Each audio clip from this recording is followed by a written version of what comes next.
Bonsoir, você chegou mais do mesmo. Como vão, meus irmãos? Tudo bem? Que Deus abençoe vocês. Mais um diazinho. E quintou, né? Quintou hoje. Deixa eu te perguntar desde cedo aqui. O que é necessário para que nós trabalhemos para Deus? É uma pergunta que todo mundo já fez, né?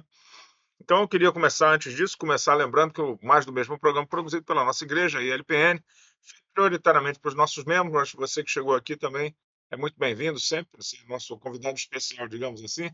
Quem sabe a providência divina tenha te trazido até aqui, né? E a gente tem como propósito principal falar mais da mesma escritura, mais das mesmas doutrinas, mais do mesmo Cristo. A única novidade que a gente busca aqui é a novidade de vida. Está aqui de terça a quinta, 18 horas e 2 minutos no horário de Montreal e 19 horas e 2 minutos aqui do Brasil, onde estou hoje, no horário de Brasília. 18 e 2, para a gente se lembrar do Salmo 18, versículo 2, que nos diz que o Senhor é minha rocha, minha fortaleza, meu libertador, meu Deus, o meu rochedo em quem me refugio, meu escudo, a força da minha salvação e minha torre de proteção. Verdade para ninguém botar defeito. Bom, normalmente a gente tem um programa ao vivo. Quem assiste o programa ao vivo, quando está sendo comandado pelo o chat, está sendo comandado pelo nosso presbítero José Cláudio, ganha um boa noite personalizado. Hoje, como o programa está gravado, infelizmente eu não tenho como saber quem estará aí, então já fica desde já um abraço apertado nosso aí, agora e no final do programa do outro também, para você que chegou um pouquinho depois, tá bom? Deus abençoe vocês. São 21 graus, eu estou de casaco, porque eu acho que estou ficando meio gripado, então eu resolvi prevenir, mas está quentinho aqui, está gostoso aqui na terra natal, tá bom? Deus abençoe vocês e bora trabalhar, bora trabalhar. Bom, hoje nós completamos aí a terceira parte da nossa conversa sobre trabalho, né? Não um trabalho qualquer, bem verdade, mas o trabalho que realizamos como igreja, né? Como discípulos de Cristo. E eu queria que Jesus nos lembrasse de que tipo de trabalho é isso. Destacamos aqui, lendo o texto de Mateus 28, que nos diz que toda autoridade nos foi dada, me foi dada no céu e na terra, Jesus dizendo. Portanto, vão e façam discípulos de todas as nações, batizando-os em nome do Pai, do Filho e do Espírito Santo, ensinando-os a guardar todas as coisas que tenho ordenado a vocês, e eis que estou com vocês todos os dias até o fim dos tempos. Então, pregar, batizar, ensinar, que é exatamente isso que os nossos missionários, que foram lembrados aqui na terça-feira, estão realizando no campo. E por isso eu comecei a semana falando sobre esse final de semana que pensei lá com eles, né? Então, são homens e mulheres que deixaram sua terra, sua parentela, e na maioria das vezes fizeram isso para cumprirem esse chamado de Deus nas suas vidas. Mas será que é só o trabalho deles que importa? Será que só o trabalho deles é o trabalho da igreja? Será que a missio Dei, né? Será que a missão de Deus, a missão da igreja é só para os missionários no campo, ou os líderes, ou os pastores? Posso adiantar que talvez você já até conheça a resposta, que não, esse chamado não é só para os oficiais, para aquelas pessoas que deixaram suas profissões para servir. Esse já foi um pensamento lá da Idade Média, como a gente vai ver. Mas hoje em dia a gente não pensa assim. A missão é para toda a igreja, todos aqueles que fazem parte da igreja de Cristo, que foram comprados, remidos no seu sangue.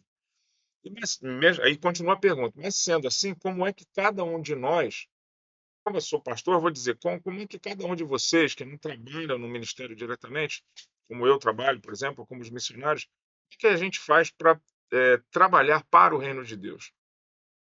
E aí nós vamos pedir uma ajuda ao nosso reformador mais conhecido, né, que é o Martim Lutero.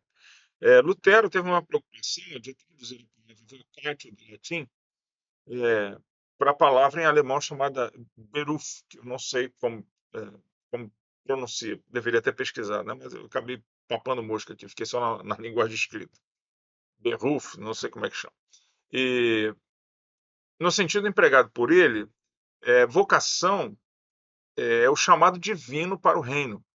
Então, o que até aqui não traz praticamente novidade nenhuma, mas a novidade vem quando Lutero pega esse sentido de vocação, ele começa a dizer que esse chamado, essa vocação, esse chamado de Deus não se restringe ao clero e aos sacerdotes, né? Aos oficiais da igreja. E, como dissemos aqui, também não se restringe aos missionários do campo.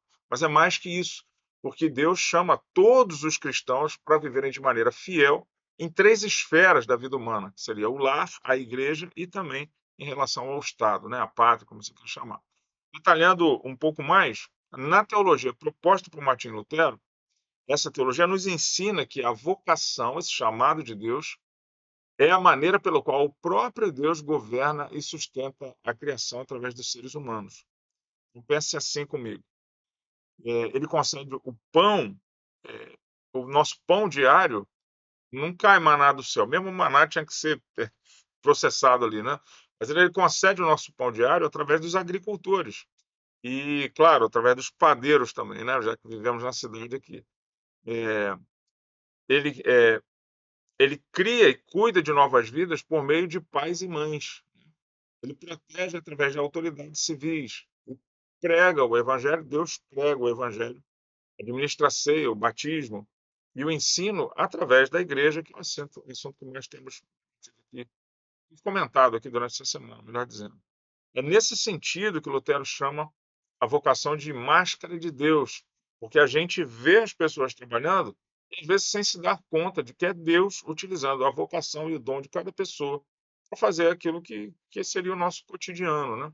Então Deus está meio que oculto atrás de cada um, atrás de cada vocação, e Deus, dessa maneira soberana, vai concedendo os seus dons. Necessariamente não precisa ser crente, Deus vai comandando o mundo através dessa instrumentalidade do ser humano. E aqui eu queria que você prestasse muita atenção, porque isso diz respeito à sua vida. O que eu estou afirmando aqui, concordando com aquilo que Lutero entendeu, e que é um entendimento reformado também das Escrituras, é que todas as vocações, não só aquelas restritas ao clero, incluindo o seu emprego, alcançam o seu propósito máximo, que é quando servem ao próximo e fazem isso por amor a Deus. Então, amando a Deus, servem ao próximo também é uma maneira de organizar isso. Então, o versículo que resumiria essa doutrina exposta ali por Lutero está lá em 1 Coríntios, primeira carta aos Coríntios 7, capítulo 7, versículo 17, quando diz que ande cada um segundo o que o Senhor tem lhe distribuído, cada um conforme o que Deus tem chamado. E ali é um chamado, essa vocação, né? Então, foi chamado como escravo, continua como escravo, né? E serve ao Senhor. O Senhor é que recebe o nosso louvor, né? O nosso chamado é para Deus e ele serve ao próximo. E eu, assim, pergunto a você, isso é uma boa notícia, né? Se bem que de repente a sua profissão, que quem sabe você nem valorizasse tanto assim, é um instrumento nas mãos de Deus quando você faz isso em amor ao próximo. Deus é glorificado. Deus vai usar a sua profissão de uma maneira ou de outra. Mas quando você tem a consciência disso, se você pensa em encará-lo como seu ministério, cuidado com a sua família, ou cuidado com o Estado também. Então, talvez até segundos atrás, né, você pensasse, poxa, eu achava que era só um ganha-pão, um mal necessário. É, mas eu quero dizer que Deus atua por meio da sua vocação em nós, para o mundo, né, para as pessoas que são atendidas pelo seu trabalho. Mas antes da gente sair correndo, então, vamos servir, né, vamos cair de cabeça em qualquer trabalho. Então, a gente precisa lembrar que existe um chamado que ainda é muito mais fundamental. Deus primeiro nos chama para ele mesmo. Esse é o primeiro chamado, o sentido da vocação. Então, como eu já disse rapidamente aqui nos capítulos anteriores, a pregação do evangelho é para todos, mas Deus nos chama de maneira eficaz, ou seja, essa vocação, primeiro, para ser crente, precisa acontecer. É a obra que Deus faz. Hoje estamos mais falando da obra que a igreja faz, né? Mas essa obra, primeiro, é de Deus, para a gente não perder esse conteúdo. Então, Deus, quando nos chama a fé. Nos chama de maneira poderosa e somos tirados das trevas para a luz. Então, para a luz dele, né? E depois de sermos alcançados pela graça, graça salvífica, é que nós somos chamados e enviados de volta para o mundo com esta missão, a missão de Deus. Ou seja, trabalhamos para Deus porque somos salvos. Não trabalhamos para alcançar a salvação, caso você esteja ouvindo esse programa pela primeira vez e não saiba disso ainda. E tem mais um alerta aqui. Deus não precisa das nossas obras. Quem precisa das nossas obras é o nosso próximo. Então, é através das nossas mãos que Deus derrama, como dissemos aqui, o pão de cada dia, o cuidado, o consolo. Portanto, quando a gente se dispõe a servir, a gente não está fazendo uma espécie de bolsa de créditos no céu, ainda que Deus nos recompense pelo nosso serviço quando chegar o dia do juízo. Mas é melhor a gente encarar isso como ser na posição de um canal de bênçãos, um canal de misericórdia para as pessoas que Deus tem colocado no nosso caminho. Então, o serviço é para o próximo, né? Deus não depende dele, mas o próximo depende. Se alguém tem uma necessidade, você acode aquela necessidade através do seu trabalho, através do ganho do seu trabalho, porque às vezes nós só mandamos a oferta e dessa maneira contribuímos para a expansão do Evangelho. Isso é bênção de Deus também. Deus não depende do nosso dinheiro, mas é através do nosso dinheiro que ele tem fez isso, tem cuidado dos seus também. Então, é importante a gente lembrar que a gente não tem uma única função na vida, né, como se a vocação: "Ah, então se eu sou enfermeiro, eu vou trabalhar só como enfermeiro, essa é a única coisa que eu faço na vida". No meu caso, como eu sou pastor, eu posso negligenciar o meu cuidado como cidadão e o meu cuidado como pai, não é isso. Nós somos, ao mesmo tempo, filhos, pais, cônjuges, colegas de trabalho, somos vizinhos, somos cidadãos e, às vezes, nós exercemos várias vocações ao mesmo tempo. E elas podem mudar ao longo, da caminhada. Então, em cada situação, em cada papel, Deus continua nos chamando a amar e servir. E há alguns cuidados aqui que também preciso ressaltar. Nem sempre a vocação chamaria de alertas, não de cuidado. Nem sempre a vocação é uma coisa glamurosa, né. Então, às vezes, ela tem muito mais a ver com a cruz do que com uma coroa. Às vezes, a sua função é muito simples na sociedade, mas ainda assim Deus pode te usar de maneira particular e benéfica para que o evangelho seja, levado a outra pessoa. Eu sei que tem dias que a gente sente vontade de desistir, mesmo quem é vocacionado passa por isso, né, mas Jesus nos ensinou a tomarmos a nossa cruz sobre nós mesmos e o seguirmos. Então isso também se dá no trabalho. Deus às vezes te deu um trabalho temporário, mas você não sabe, né, e lá que você vai servir. Quem sabe se Deus converta até seu coração, porque encarando o seu trabalho como ministério, você tem um pouco mais de ânimo para realizar, né. E lembrando que Deus usa até as nossas frustrações, um chefe chato, por exemplo, pode nos ajudar muito a desenvolvermos domínio próprio, paciência, mansidão, né, e algum fruto que o Espírito nos dá. Outro alerta também é o cuidado também para a gente não transformar o trabalho em ídolo, que seria o outro problema. "Ah, não, o meu trabalho é meu ministério, então eu só não faço mais nada na minha vida, eu sou um workaholic, só quero saber trabalhar". Quando a gente deixa de começar, a gente deixa de servir e começa a buscar glória pessoal, e tem muita tiração de onda, né, entre os crentes sobre as posses que tem, a coisa meio que desanda, né, igual aquela massa que não dá certo.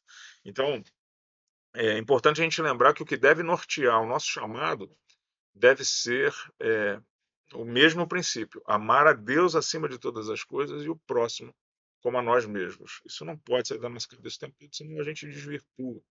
Então foi dessa maneira, né, que Lutero integrou a fé cristã à vida cotidiana. Uma visão muito rápida aqui, né? Sei lá quanto tempo a gente levaria para falar disso, eu não sou especialista, mas de uma maneira geral é isso, né? Que ele acrescentou, que mudou. Até no Max Weber fala disso na Ética Protestante e o Espírito do Capitalismo, ele faz um recorte mostrando que Lutero fez essa mudança. Dizendo que não era só o clero vocacionado, mas todos aqueles que Deus chama na sociedade, para um trabalho na sociedade, inclusive. Então é um contraste tanto com a ideia da Idade Média, né? Porque lá era só os sacerdotes, os monges que cuidavam desse aspecto. Então, eu perguntei no começo do programa de hoje o que é necessário para que nós trabalhemos para Deus. E a resposta é muito simples: é a seguinte, para a visão reformada, seja trocando a fralda de um bebê, arando um campo, organizando uma agenda, programando, né, já que temos tantos profissionais de TI, ou auxiliando na venda de um produto útil, né, porque também a gente não é qualquer trabalho, né, aquilo que você faz com amor e servindo ao próximo, com a intenção de servir ao próximo, amor a Deus, servindo ao próximo, pode ser um verdadeiro ato de adoração, desde que o seu coração esteja no lugar certo, né, quando a gente faz isso para o Senhor e pelo Senhor. Então, sendo assim, meus irmãos, eu quero propor que não sou só eu que estou voltando ao trabalho, né, depois de alguns dias de férias. Nem somente os oficiais da igreja que continuam trabalhando, nem somente os missionários do campo que devem trabalhar, que são os vocacionados, mas todos os cristãos em toda a história receberam de Deus um chamado, né, do próprio Deus. E é nesse sentido que eu quero terminar o programa te desafiando. Bora trabalhar? Eu espero que sigamos firmes neste propósito. Amém? E assim a gente termina mais um tema, mais uma semana, naquilo que eu acertei, glória a Deus, naquilo que eu errei, glória minha mesmo. Na semana que vem, se Deus assim permitir, tem mais do mesmo. E fica aqui o abraço da nossa igreja, que recebe com muito carinho, que é dado com muito carinho. Que Deus te abençoe. Bientôt, à la prochaine. Au revoir. Paz, irmãos. Até mais.